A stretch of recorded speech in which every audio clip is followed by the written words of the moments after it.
At the maiden edition of the Progressive Youth Congress with the theme, The Future is the Decision, organized by the All Progressive APC Youth Wing, President Muhammadu Buhari yesterday tackled critics that accused him of nepotism and lopsidedness in appointments and execution of projects, insisting that all decisions about policies, projects, and appointment by his administration have been guided by equity and inclusiveness. Buhari, who spoke through the Secretary to the Government of the Federation, SGF, Mr. Boss Mustafa in Abuja, also vowed to prosecute those he described as criminals terrorizing the country. Undu?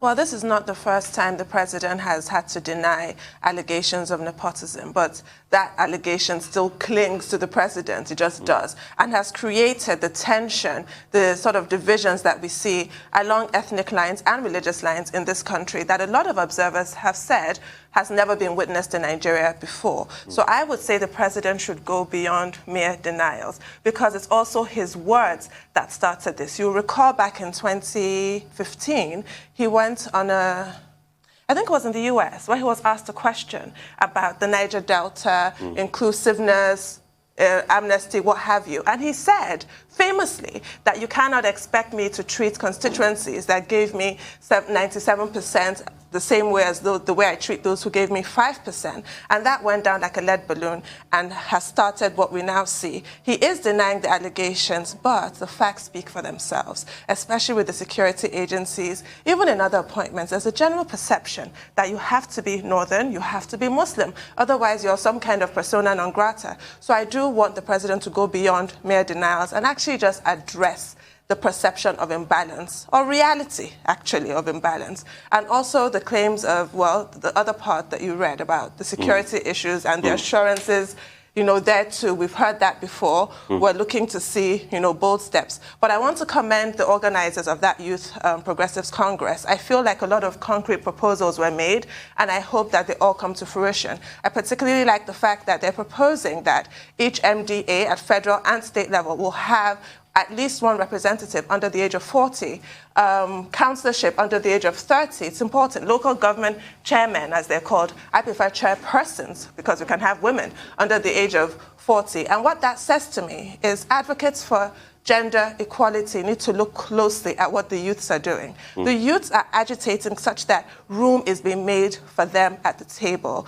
Whereas with women, we are sort of content with trying to do, like, to be awkwardly and expensively tacked on, like what is happening in the House of Representatives. That bill, you know, well-meaning as it is, it's just not a good idea, creating additional seats. No, we don't need to extend the table. We need to have a space for ourselves carved out for us, and women be respected. Dr. Bati?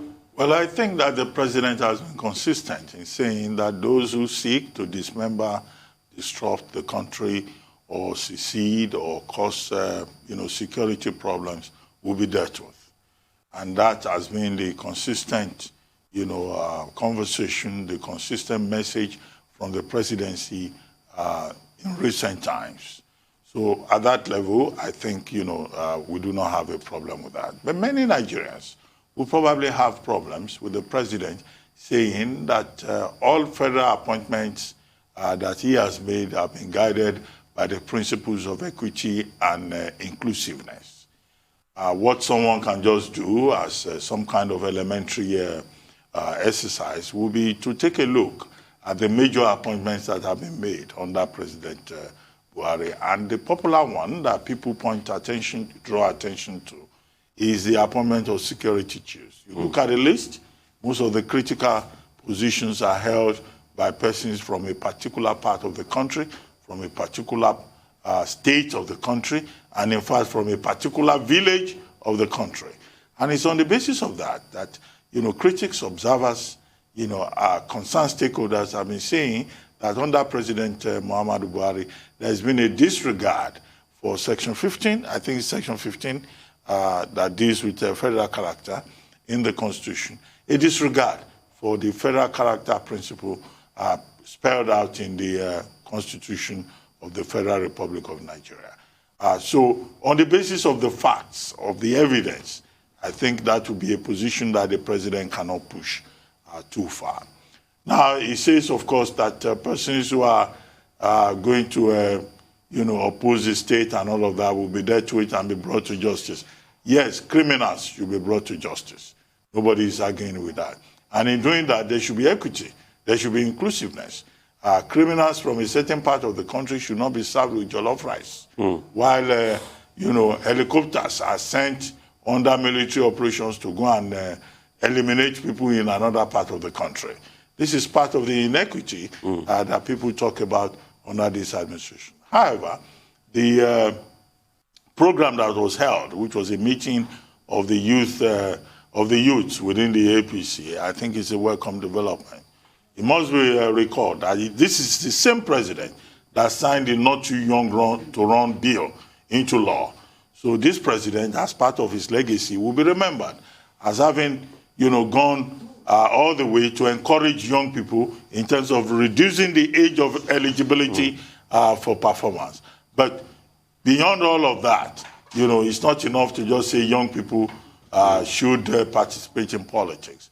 We should see concrete demonstration in terms of appointments, in terms of efforts by the administration to encourage young people. If you look at the age range of the people in the Buhari government, the age range is above 50. So if the president says he wants to encourage young people and he thinks young people have a role to play, given the demographics of Nigeria dominated by the young people, he should demonstrate it in real terms. We hope that a time will come in this country where the major political parties will encourage a 40-year-old, a 35-year-old, a 50-year-old to emerge as president and not to continue to support the tradition of gerontocrats, geriatrics, emerging as president of Nigeria. Section 14.3. Thank you so much. I don't want to interrupt the flow. Section 14.3, okay. Yeah. Thank you so much, Dr. Bati Antundu, for having those very sterling views. So that's all on the news headlines. We'll take a short break now. When we return, we'll have Rotu Sodiri, Michael Wilson, Adesuwa Morwa, Aaron Akirjola to give us updates on Africa, global business, COVID-19, and sporting activities across the globe. Stay with us.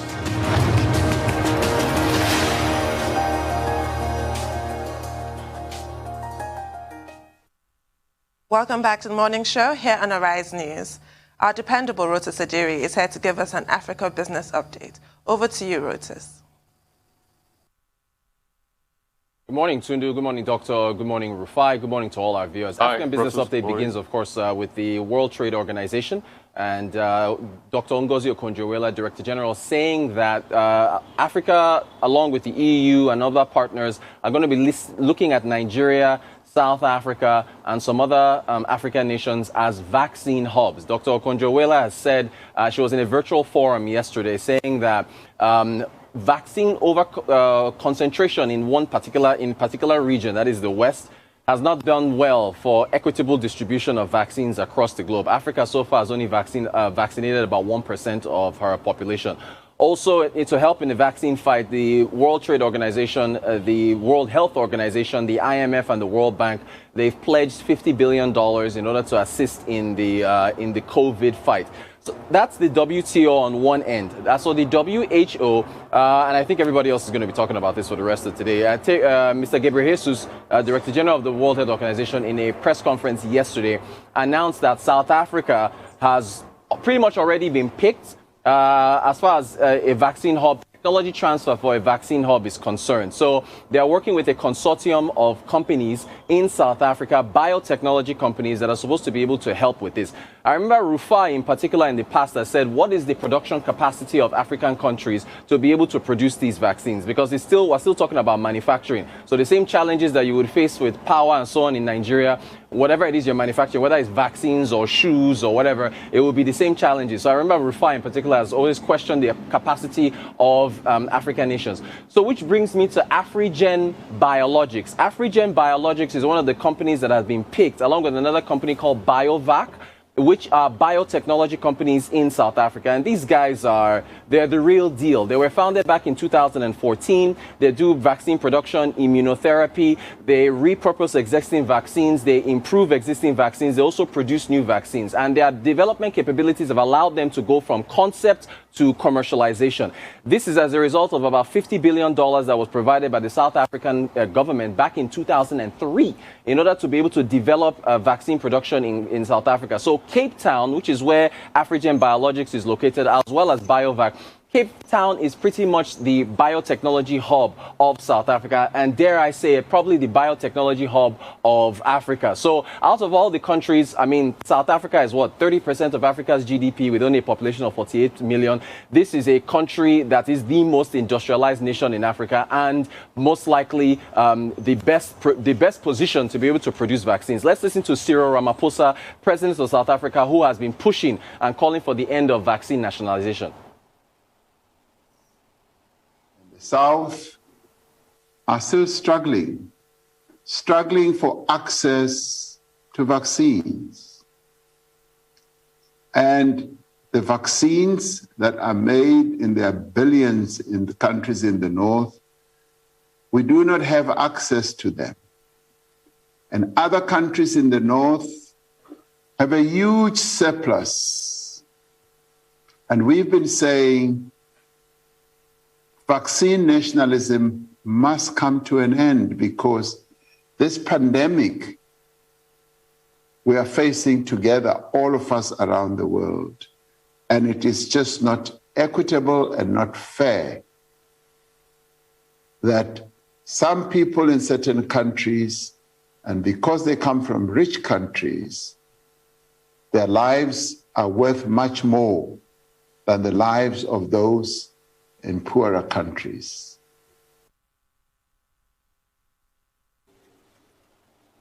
So, I mean, Cyril Ramaphosa again has been spearheading the effort to get vaccines produced in Africa. Why? Because South Africa has the capacity to do that. So this is a big step, big announcement, and we'll see how things proceed further, again, with the World Health Organization working with Afrigen Biologics and COVAC in order to get this move forward. Finally, the Central Bank of Nigeria, they have been investigating more FX infractions in Nigeria. So recently, I think it was yesterday or so, This Day newspaper spoke with some anonymous sources that said that, and we also confirmed with senior Central Bank officials, that they've requested about 100 or so accounts, Naira, USD accounts, in order to investigate individuals and companies that have not been requesting foreign exchange through the correct channels and distorting the exchange rates, essentially. That's on one end. On the other end, This Day newspaper also spoke with some analysts who are excited about the digital Naira and what that is possibly going to bring in terms of reducing cash handling and transaction costs, also improving financial inclusion, and other advantages that come with the digital currency. Again, the Central Bank of Nigeria says by the end of this year, they will have a pilot program out to get that digital Naira forward and see how it works out. They've been doing it in the US, in China, in Europe. We might as well jump ahead of that as well. And that's our African business update. I mean, Rotus, great point you raised there. And that's why This Day always gets all the exclusive. I mean, that report is just spot on. Some top fintech companies who have been spotted in this as the investigations go on. Definitely we'll get to see more and know more as regards it. But one thing I can tell you for free, Rotus, is that the CBN is irate as regards this. You know, some people have been mentioned. The CBN is livid. They are distorting the market, causing all of these FX problems and the likes. And let's see how that investigation pans out. But This Day, spot on as always. I think you should get a copy of This Day and read this morning anyway. Real quickly, moving on to the vaccine thing.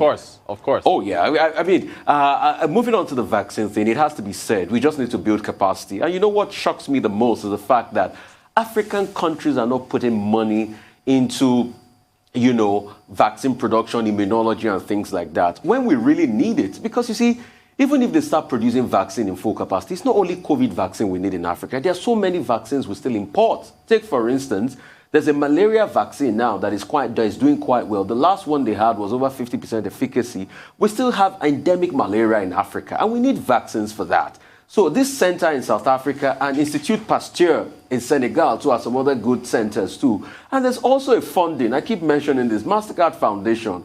This is where Nigeria should ramp up, you know, production and try to renovate its vaccine production center so that they can benefit from this funding for Mastercard Foundation. Add to that so we can have production hubs. It is very sad that for the endemic diseases in Africa, we need to wait on vaccine to come in from abroad for all of this when we have the capacity to do it on soil. And when you're looking at how much is the money, I mean, look, you can see what $50 million did. Went a long way. Investment in 2003. I'm sure that $50 million is the same money one corrupt politician looted at a point in this country.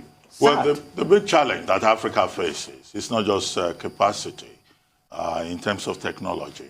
Financing is a major problem because money will be involved. Specialized skills is part of the problem. These are very clear problems. And this is not new, what the WTO and the WHO are proposing. Before now, Rwanda, Senegal, Egypt, Morocco, Tunisia have been some of the countries in Africa pushing for local manufacturing of vaccines in Africa. And already, in fact, before now, Egypt had already teamed up with Sputnik Russia to produce Sputnik 5.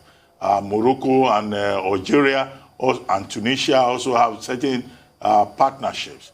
But it is not surprising that South Africa has been chosen as a tech hub for the production of vaccines in Africa. South Africa accounts for more than 50% of the infection rates in Africa. And before now, South Africa had collaborated with Johnson & Johnson in the United States. It has a facility called Aspen Pharmaceuticals, under which it was running a fill and finish project. So there is a level of capacity in South Africa. So if the WTO and the WHO are saying that South Africa will be the hub for Africa, that is perfectly understandable, both in terms of capacity and also in terms of the infection rate in South Africa. However, the key issues will be the big issue before the WTO, which is about waiver, transfer of intellectual property. You will recall that the European Union, after the United States decided to back India and South Africa, which led, both of which countries led that request for the waiver of intellectual property, the EU decided that, look, there should be voluntary agreements in terms of technological transfer. How far would that go? How many of the big farmers that are opposed to that transfer, to that technological know-how, to the sharing of knowledge, would support this new initiative? But what we cannot run away with is the basic principle behind it all, namely that you have to open up the production process. You have to, decentralize the production of vaccines and allow low and middle income countries that have the capacity to produce more vaccines so that we can have an acceleration of access to those vaccines. That, for me, is a big issue. But at the level of principle and initiative, it is commendable, and African countries that have the capacity should step up to take advantage of this new direction in which the WHO is going, consistent with the conviction of the WHO that global equity is important, even at the manufacturing end. It certainly is. Well, thank you for your time, Reuters. Moving on to more business updates, Michael Wilson joins us now from London. Good morning, Mr. Wilson. Morning. A huge reversal as far as stocks were concerned yesterday. Commentators really scratching their heads and wondering why it's all going on. So let's continue to scratch our heads about that. Was it a reversal of what the FOMC was saying, a slightly less hawkish comment from the Fed chairman, Jay Powell, last night, as he actually said that it was relatively dovish and so on. And people were straight back into those positions they couldn't wait to get out of on Thursday and Friday. So what is going on? There's a big question mark about that, actually. I suspect a lot of headless chickens and the fear of missing out, FOMO, as we call it in the trade. So therefore, Asian markets did exactly the same kind of thing.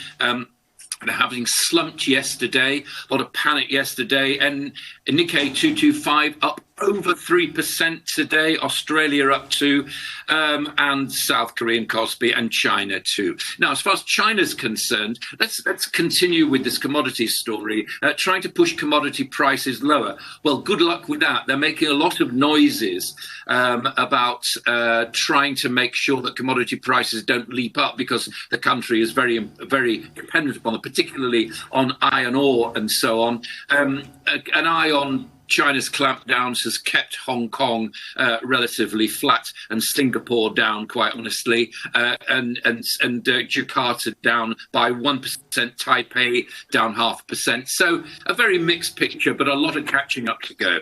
Asian countries have to control COVID. If they're going to have to cope with higher interest rates, which look sooner rather than later from the Fed. We're talking about the end of next year.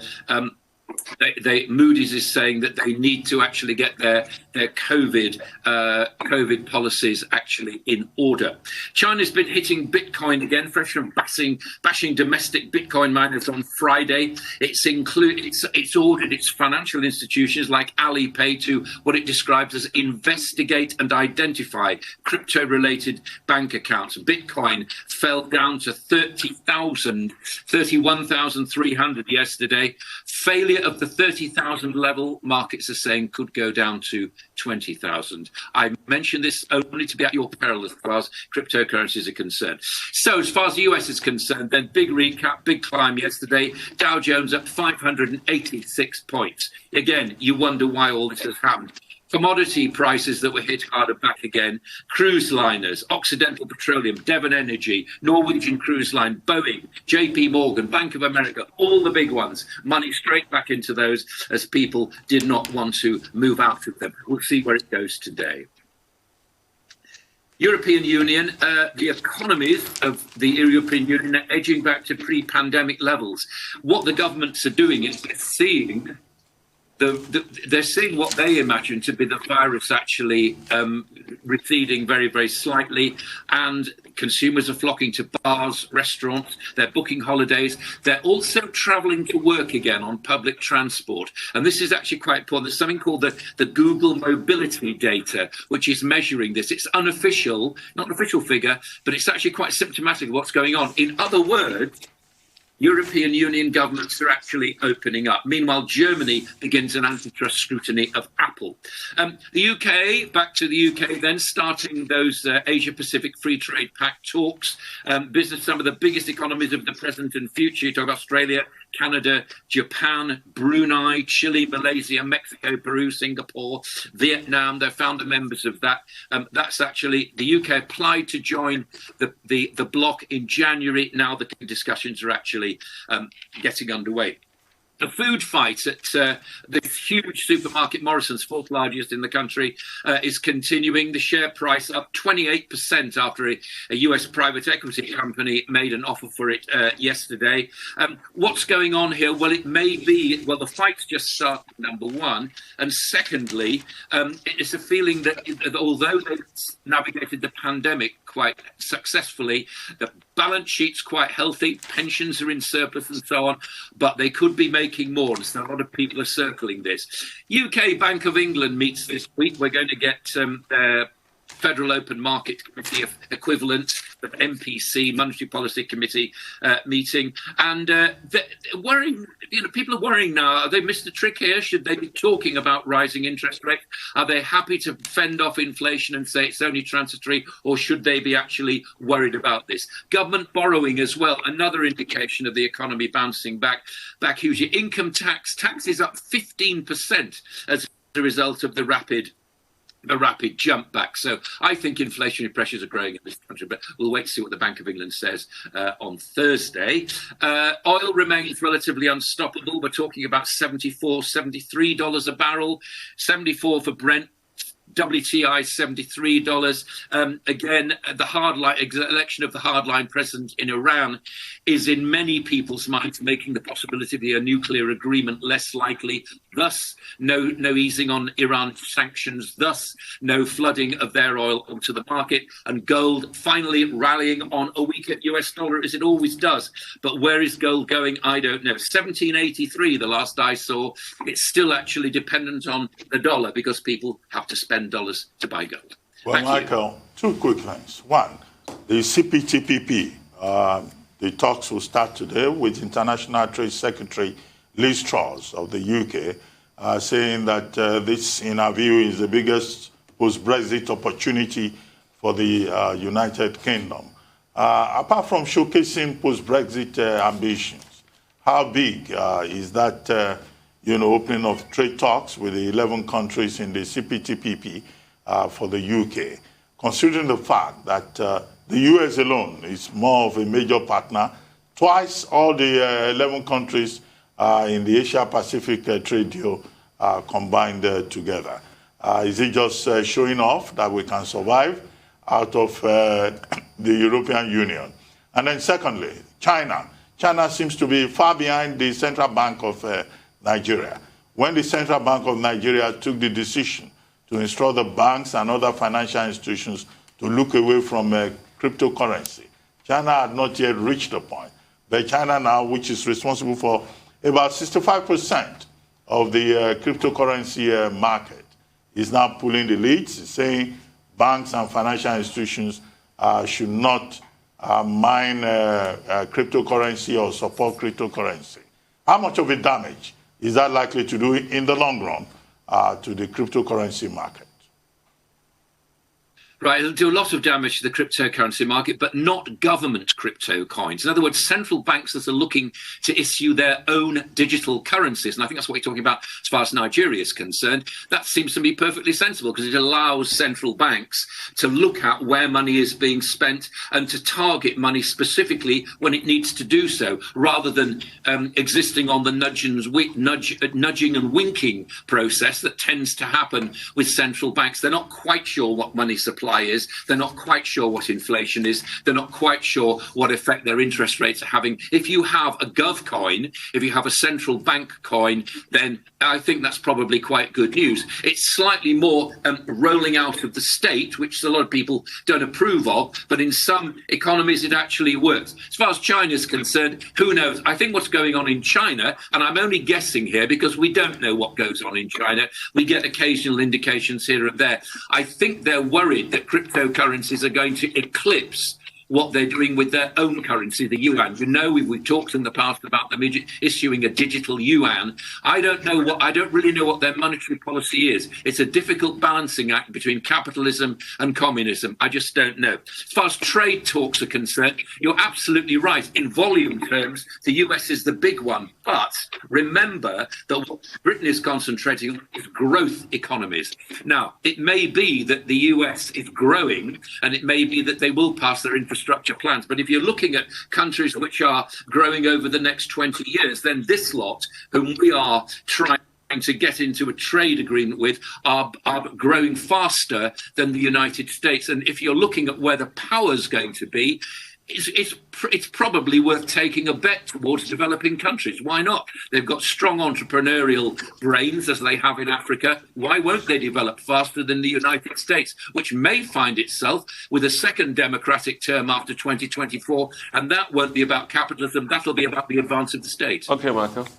Tunu, your points, quick. Right. I just wanted to piggyback on that crypto discussion there. You might recall Michael Burry, the movie The Big Short. I know you like movies. Anyway, that investor, the movie was based on his investments in the housing market. Anyway, so he predicts the mother of all crashes, quote unquote, for cryptocurrency and meme stocks. What do you think is the outlook for those two?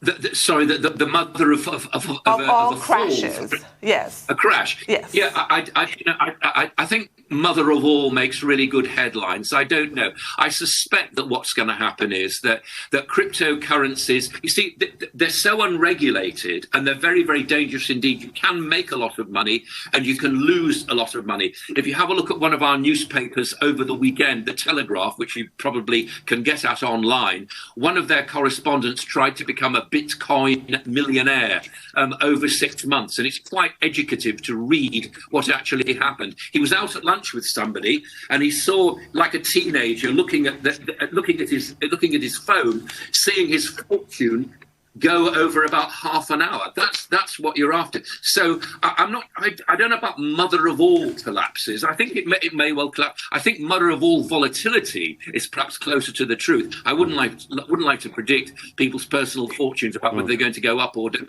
I personally wouldn't touch it. But then again, as I've said to you all along, I don't really understand it. In the spirit of mother of all, I know we're not having the mother of all inflations, not like what we had in 75, where the UK had 25% inflation rate in 1975. But what we're having now is staggering. And there are a lot of people saying that the central bank is not telling people the truth in the UK. Concerning inflation, when Rishi Sunak was asked last week, he said he doesn't know anything about that it's the central bank that'll handle it. But the central bank is not coming clean. Inflation is rising, Michael. What are the solutions? Interest rate will rise very soon. The debt service that the UK pays, about 40 billion yearly, might rise up to 80 billion. So you might be servicing debts with the NHS budgets in a year. What is happening?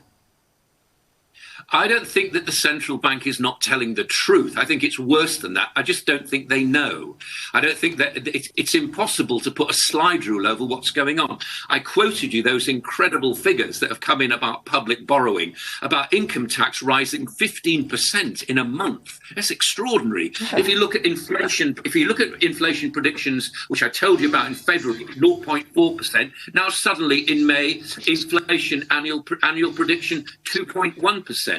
Now, if I were in central banking, I would be employing my agents around the country, as the Bank of England does, but I'd want a much truer picture of what was going on. I don't think they need to be pushed into anything. Remember, the Fed is not being pushed into anything. All they're saying is that they brought forward and actually published the fact that they may well be raising interest rates sooner rather than later. But sooner is at the end of 2022, not 2023, as they said that it might happen. So I don't think we're being lied to. I just don't think they know. Okay. Thank you so much, Michael. I just saw Maura, over to you quickly. Good morning, guys. Well, the Delta variant is driving infections in some countries when it comes to COVID-19. The Delta variant, of course, is the COVID-19 variant first identified in India.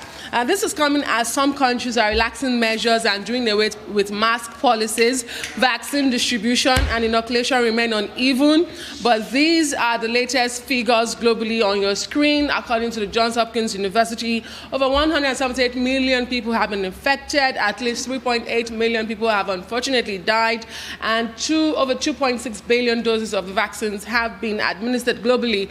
China alone has done over 1 billion doses of those 2.6 billion. Now, here in Nigeria, 86 new infections and 1 COVID-19 related deaths were officially reported in the last 24 hours. Lagos State reported 52 of those 86 new cases, but according to the NCDC, this was accumulation of 19th and 20th of June data from Lagos State. Vaccination also continues across Nigeria against COVID-19. In the last 24 hours, an additional 27,000 people got their second jabs across the country. Now, Rotus already dealt with this subject extensively. The WHO choosing South Africa as a technology transfer hub for COVID-19 vaccines, but what he didn't mention, or might have forgotten to mention, is that this historic initiative at the moment is for the COVID-19 mRNA vaccines. At the moment, it's only Pfizer and Moderna that use this technology. And of course, he told you that the consortium involves 2 companies at the moment. Afrigen Biologics will serve as a hub to manufacture these vaccines as well as train. Now, it will go ahead to then train BioVac company, which is a manufacturing company in itself. according to WHO, if everything goes as planned, African countries can actually begin to produce their mRNA vaccines in as little as 9 to 12 months. Away from that, the U.S. has revealed plans to share 55 million more doses of COVID-19 vaccines globally. Now, the plan fulfills President Biden's commitment to share the 80 million vaccines with countries around the world. Of the 55 million doses, roughly 41 million will go through COVAX, which will then allocate approximately 16 million to Asia, 14 million goes to countries in Latin America and the Caribbean, and of course, Africa this time around is getting 10 million. Interestingly, the other 14 million doses will then be shared with what the White House terms regional priorities and other recipients, which includes Nigeria, Kenya, Ghana, Cape Verde, Egypt, Jordan, Iraq, Yemen, Tunisia, Iraq, Ukraine, just to mention a few. Now, let me remind you of how the initial 25 million doses were shared. As you see on your screen, 6 million went to other countries, which were actually regional recipients as well. Africa got the least at that time with 5 million. They're now getting 10 million. South and Central America got 6 million. And of course, Asia at that time got 7 million. But the downside to all of this good news is that the June target set by the Biden administration is set to be missed due to what it calls the regulatory and logistical hurdles involved. Finally, this morning, to the Philippines, where President Rodrigo Duterte is threatening to jail anyone who refuses to get vaccinated against COVID-19.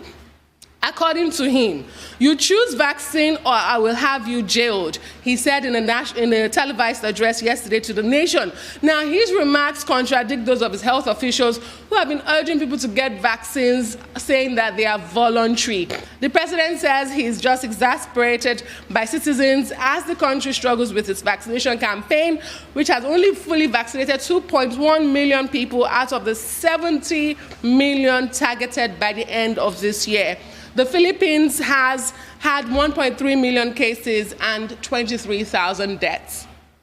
Well, let's start with the Philippines. I'm surprised that President Rodi, or Dogingo, as he's otherwise known, is not in fact prescribing extrajudicial killings. You know that's his forte. Summary execution. For people who are not taking the COVID-19 vaccines. But the problem that they have in the Philippines, a country of between 108 and 110 million, is that there has been an upsurge, particularly of the Delta variant. Yes, you are right, 23,000 deaths, about 1.3 infection cases, and the vaccination rate has not been going up. So here is President Duterte, a Trump fan, by the way, you know, another Trumpist president, saying that if you don't take the vaccine, I will have you jailed and I will put the jab in your buttocks, he added. But I think that, you know, this is out of an attempt to mobilize the people. But it's curious because although he's populist, he's been a very autocratic president in the Philippines. I said, you know, I was surprised. I thought he was going to recommend summary execution because that's what he did with drug peddlers and drug users in that country. But what is important is that in every country, leadership should be provided. And I think in Duterte's case, maybe we should draw his attention to the fact that in some other countries where the vaccination rate is low, where there is vaccine hesitancy, in Serbia, in Ohio, in Washington State, in New York, in Russia, and in other parts of the world, what they do is to give the people vaccine incentives. He may not be aware of that. Maybe his attention should be drawn to it. He may even consider the option of giving the people marijuana, as they do in Washington State, or money incentives, as they do in Serbia, or win a lottery, as they do in California and in Ohio, or even fishing kits, as they do in Maine. So saying that he will jail people, maybe violating the fundamental human rights of the individuals. And this is one of the issues that COVID-19 has thrown up. Where do you draw the line between the individual's freedom of choice and, you know, the need by the state to control a pandemic. Well, a person like Duterte does not use carrots. He goes straight for the stick. That's just what he's like. Right. Thank you so much, Adesu. I really appreciate you for your time.